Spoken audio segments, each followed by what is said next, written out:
Iran has rejected new peace talks with the United States, its state news agency reported on April 19, hours after US President Donald Trump said that he was sending envoys to Pakistan for talks and would strike Iran unless it accepted his terms. Have a look at this report. Iran's state news agency on Sunday reported the country had rejected new peace talks with the United States.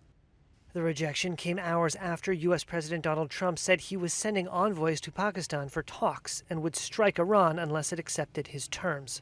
Iran's official news agency wrote, quote, Iran stated that its absence from the second round of talks stems from what it called Washington's excessive demands, unrealistic expectations, constant shifts in stance, repeated contradictions, and the ongoing naval blockade, which it considers a breach of the ceasefire. Trump, meanwhile, said the U.S. military had taken control of an Iranian-flagged cargo ship by blowing a hole in its engine room. He wrote on social media, quote, We have full custody of their ship and are seeing what's on board.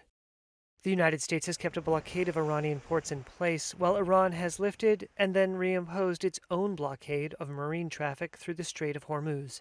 Before the war, almost 2 months ago, roughly 1/5 of the world's oil supply flowed through the strait. Thousands of people have been killed since joint U.S.-Israeli strikes on Iran began on February 28. Iran responded to the attacks with missiles and drones against its Arab neighbors that host U.S. bases. The apparent diplomatic setback could set the stage for a renewed surge in oil prices when markets reopen after the weekend. Now in its 8th week, the war has created the most severe shock to global energy supplies in history, sending oil prices surging because of the de facto closure of the strait.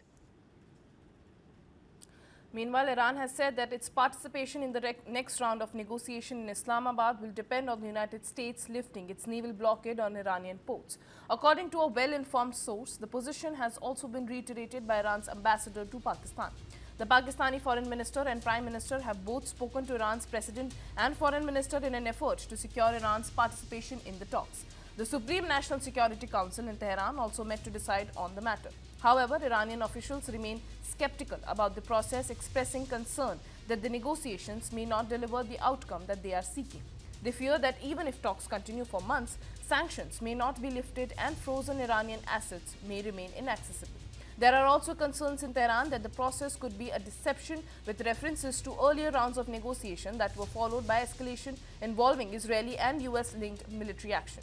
People have gathered in Tehran for the support of the Iranian government, but some are voicing a complete distrust towards America that has so far fulfilled none of its commitments. Iran has rejected new peace talks in the United States. Its state agency has reported on Sunday, hours after US President Donald Trump had said that he was sending envoys to Pakistan for talks and would strike Iran unless it accepted his terms. Now, in its 8th week, the war has created the most severe shock to global energy supplies in history, sending oil prices surging because of the de facto closure of the strait. Thousands of people have been killed by US-Israeli strikes on Iran and in an Israeli invasion of Lebanon conducted in parallel since the war began on February 28. Iran has responded to the attacks with missiles and drones against the Arab neighbors that host US bases.